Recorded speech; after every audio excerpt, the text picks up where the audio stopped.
और ठाकुर जी के सामने बड़े बड़े कढ़ाई रखी। तो उस दिन पुजारी जी से गलती ये हो गई कि सामने मिठाई रखवे की जगह, खीर रखवे की जगह उनने कड़ी रख दी। कड़ी रख दी, कड़ी के पीछे चावल रख दिए, चावल के पीछे मिष्ठान रखा और सब सजा दिए सामने।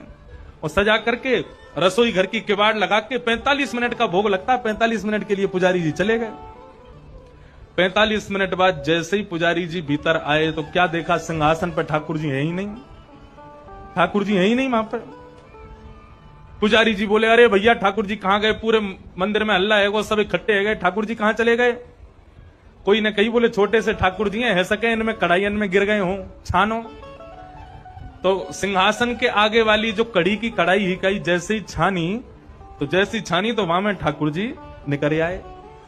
अब तो महाराज पुजारी जी बड़े जोर से हंसे, बोले अरे लाल जी को कड़ी इतनी भाग गई, इतनी बढ़िया लगी कड़ी की, वहां में कूद ही गए।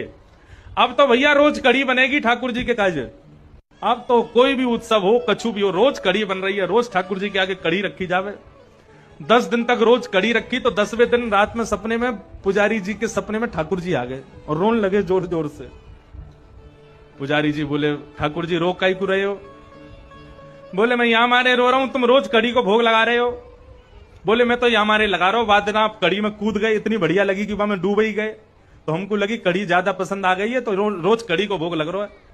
ठाकुर जी बोले, अरे मैं कड़ी में कड़ी खावे को ना कूदो, तो फिर काय को कूदे? बोले तुमने खीर दूर रख दी, मैं तो खीर खावे जा रहा हूं, बीच में कड़ी पड़ गई, सुबह में गिर गो। अब तुमको लगी कि मुझको कड़ी पसंद है तो रोज कड़ी को भोग लगा रहे हो।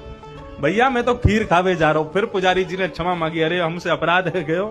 तब से फिर ठाकुर जी को मिठाई आगे रखी जाए, वहां के पीछे नमकीन सामग्री रखी जाए।